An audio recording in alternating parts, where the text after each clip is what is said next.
Hello दोस्तों, मैं विश्व प्रताप स्वागत करता हूं आपके इस चैनल प्रताप गुरुकुल में और आशा करता हूं कि आप लोग अच्छे होंगे।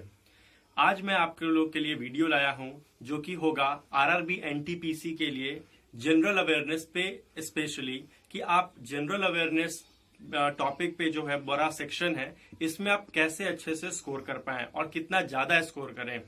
तो आप जैसा कि जानते हैं कि जनरल अवेयरनेस जो है वो 40 मार्क्स का होता है और ये आपके लिए बड़ा एक डिसाइडर रोल प्ले करता है। तो पिछले साल के एक अनुभव से मैंने बहुत सारे क्वेश्चन को एनालाइज किया कि किस तरह के क्वेश्चन जनरल अवेयरनेस में पूछे जाते हैं, और आपको बताता हूं कि मैंने अधिकतर पाया कि जो करंट अफेयर्स, जो कि काफी डिफिकल्ट सेक्शन माना जाता है क्योंकि इसका कोई दायरा नहीं होता, ये आपके एक साल, पिछले 2 साल तक के क्वेश्चन इसमें उठाकर दे दिए जाते हैं। तो आपको, अगर आप अच्छे तरीके से आप एनालाइज करें, हालांकि मैं खुद एनालाइज करके आपको बता रहा हूं, तो मैंने पाया कि करंट अफेयर्स में रेलवे सबसे ज्यादा क्वेश्चन पूछा है तो वो पर्सन रिलेटेड न्यूज पे पूछता है। मतलब किसी भी तरह से वो पर्सन रिलेटेड होता है, चाहे वो न्यूली अपॉइंटेड पर्सन हो, जैसे कि डिफरेंट पोजीशंस पे जो न्यूली अपॉइंटमेंट्स होते हैं वो सब अगर न्यूज में होते हैं तो वो सब क्वेश्चन में आपको देखने को मिल सकता है।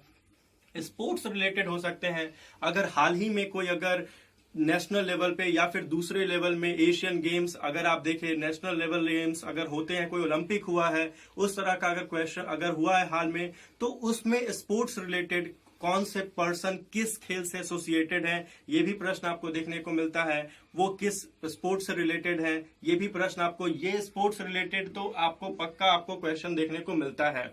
उसके अलावा बुक्स एंड ऑथर से क्वेश्चन आपको मिलते हैं कि किस ऑथर की ये जो बुक है, बुक का नाम रहता है, उस ऑथर का नाम क्या है, वो किसने लिखा है, तो वो भी एक तरह से पर्सन रिलेटेड होते हैं। फिर ब्रांड एम्बेसडर मिलते हैं कि कोई भी आपका जो एक कैंपेन होता है उसका ब्रांड एम्बेसडर कौन है। और सीईओज होते हैं जो आपके न्यूली, आप जो डिफरेंट मेजर कंपनीज होती हैं उनकी कौन सीईओ हैं, उनपे आपको क्वेश्चन मिलता है। और आप देखे हैं गवर्नर और सीएम पे क्वेश्चन आमतौर पे पूछा जाता है। आरआरबी एनटीपीसी, इसका भी आपको क्वेश्चन आपको अच्छा खासा मिलता है एग्जाम में। गवर्नर एंड सीएम रिलेटेड, किस स्टेट के गवर्नर कौन है, सीएम कौन है, ये पे क्वेश्चन अच्छे तरीके से आपको मिलता है।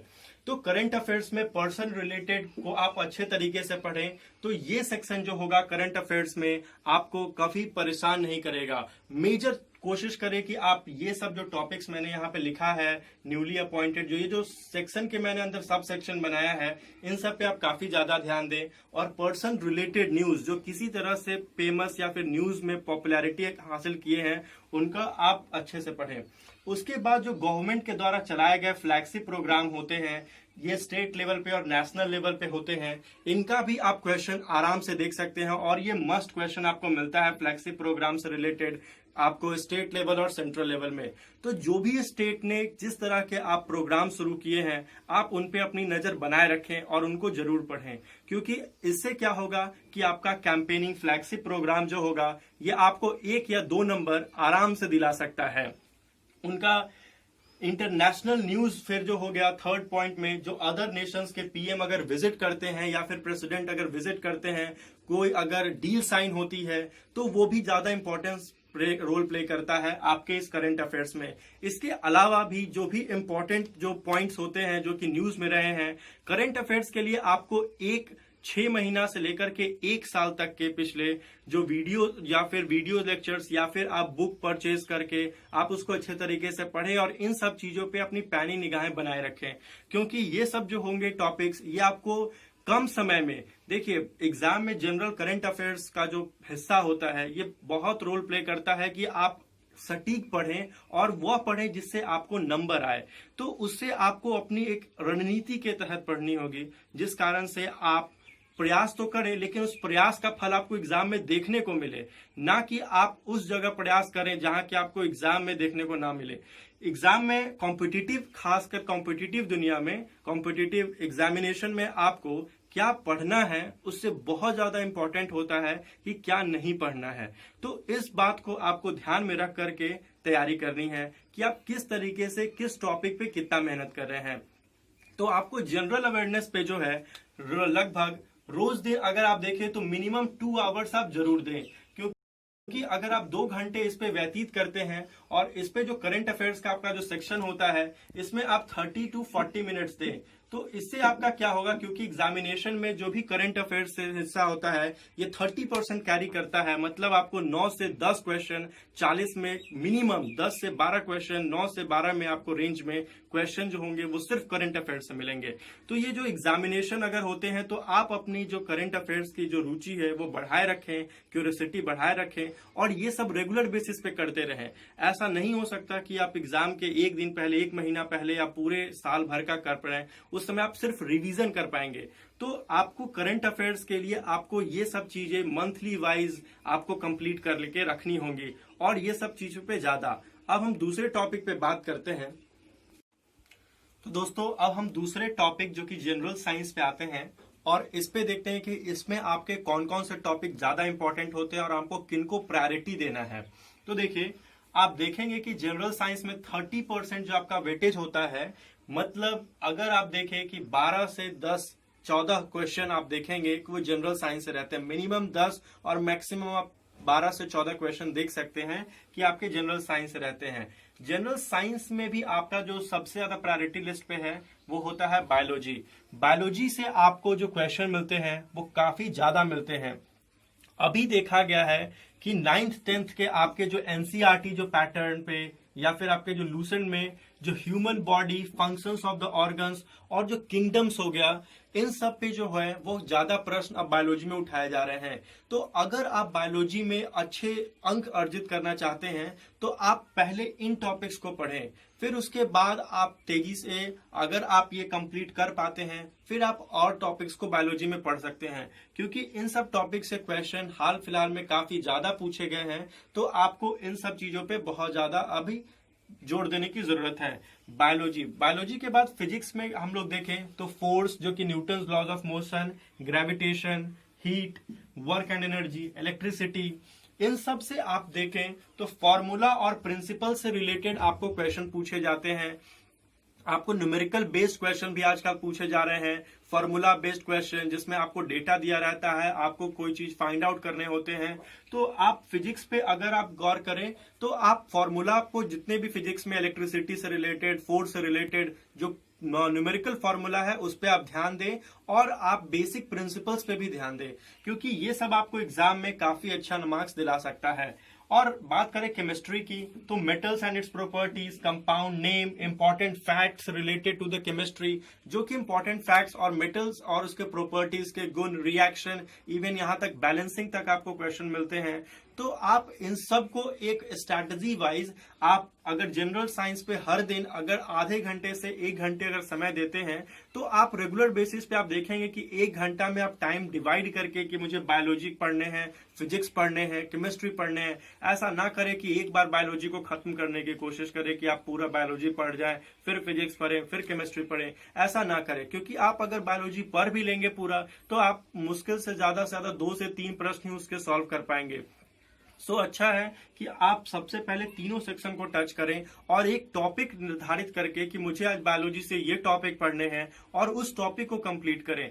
1 या 2 दिन में उस टॉपिक को अच्छे तरीके से कंप्लीट करें, फिर फिजिक्स में भी उसी तरह करें, केमिस्ट्री में भी उसी तरह करें।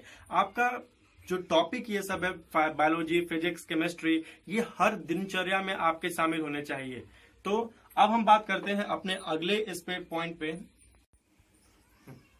तो अब हम लोग दोस्तों दूसरे सेक्शन, जो हमारा अगला सेक्शन है आर्ट सेक्शन में, इसमें आते हैं।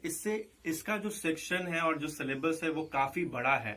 अगर आप देखें कि हमारा जो हिस्ट्री में मॉडर्न, मिडाइवल और एंशिएंट, इसका आप देखेंगे तो काफी चीजें पढ़ना है, लेकिन आपको सबसे पहले आपको प्रायोरिटी देनी है वो मॉडर्न हिस्ट्री को देनी है। मॉडर्न हिस्ट्री में आप जो है वो 1857 के रिवोल्ट के बाद और आजादी से पहले तक अगर जो भी है आप पढ़ते हैं तो इससे जो क्वेश्चन होते हैं वो काफी ज्यादा पूछे जाते हैं।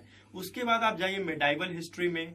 मिडाइवल हिस्ट्री में जो बेसिकली जो युद्ध हुआ था उन सब का बहुत ज्यादा रोल है। मुगल साम्राज्य जो थे, उससे पहले जो आप देखते हैं स्लेव डायनेस्टी जो था, गुलाम वंश, वो सबसे अच्छे प्रश्न पूछे जाते हैं। और फिर आप जाइए एंशिएंट हिस्ट्री में, इन सब से भी आपको प्रश्न मिलेगा। बुद्ध, जो हमेशा आप देखते हैं, बुद्ध हो गए या फिर जैन धर्म हो गया, इन सब से आपको प्रश्न देखने को मिलता है। अगला सेक्शन हमारा ज्योग्राफी का है। तो ज्योग्राफी में आपको इंडिया से रिलेटेड जो ज्योग्राफी है ये आपको अच्छे तरीके से पढ़नी है, जिसमें आपको क्वेश्चन मिलते हैं डैम्स, सेंचुरी से रिलेटेड आपको 1 या 2 प्रश्न हमेशा मिलते हैं, नेशनल पार्क से रिलेटेड, रिवर्स हो गया, और बाउंड्री से रिलेटेड आपको क्वेश्चन मिलते हैं। तो ज्योग्राफी अच्छा क्वेश्चन आपको अराइज करके देता है उस एग्जाम के लिए, और आपको इन सब चीज टॉपिक को अगर आप पढ़ते हैं तो आपके नंबर्स को बढ़ाने की जो प्रोबेबिलिटी होती है वो काफी बढ़ जाती है। उसके बाद पॉलिटी में अगर हम बात करें तो जो सबसे अहम रोल प्ले होता है वो कॉन्स्टिट्यूशन का। इसमें अगर आप देखें कॉन्स्टिट्यूशन तो हालांकि ये भी बहुत बड़ा है, तो इनमें आप चुनिंदा टॉपिक को पहले पढ़ें। जैसे आर्टिकल्स हो गए, जो मेन आर्टिकल्स है 1 से 50 तक आर्टिकल्स को आप याद कर लें। उसके बाद जो मेन आर्टिकल्स है जैसे जो रिलेटेड है लोकसभा, राज्यसभा, अमेंडमेंट से, इन सबको आप अच्छे तरीके से पढ़ें। जो पार्ट्स है इसके वो पढ़े अच्छे तरीके से, किस देश से क्या लिया गया है उसको अच्छे तरीके से पढ़ें। लोकसभा, राज्यसभा, प्रेसिडेंट से जो रिलेटेड आर्टिकल्स हैं, प्रेसिडेंट के जो पावर्स होते हैं, उन सब चीजों को आप अच्छे से पढ़ें। तो ये सब जो होंगे ये आपको बेसिकली 8 सेक्शन में, जो कि हिस्ट्री, ज्योग्राफी एंड पॉलिटी, इससे आपको 30% जो क्वेश्चन देखने को मिलते हैं। तो इन सब टॉपिक को अगर आप फोकस करके पढ़ते हैं तो आपके अच्छे मार्क्स इससे उठ जाएंगे। और ये सब अगर आप कंप्लीट कर लेते हैं तब फिर दूसरे टॉपिक की तरफ जाएं और इसको बार बार रिवीजन करते रहें।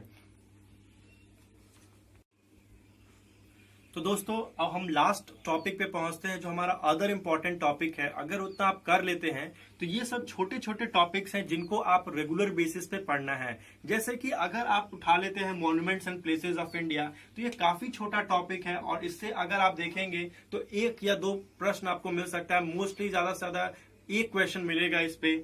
स्पेसेस एंड न्यूक्लियर प्रोग्राम, अगर हाल ही में, जैसे ये बहुत इंपॉर्टेंट हो जाता है कि अगर हाल में कोई न्यूक्लियर प्रोग्राम या स्पेस प्रोग्राम अगर लॉन्च हुआ है तो उसकी बारे में जानकारी ये आपके लिए बहुत महत्वपूर्ण हो सकती है और आपके एग्जाम में इससे रिलेटेड क्वेश्चन भी मिल सकते हैं, वो काफी ज्यादा इंपॉर्टेंट होते हैं।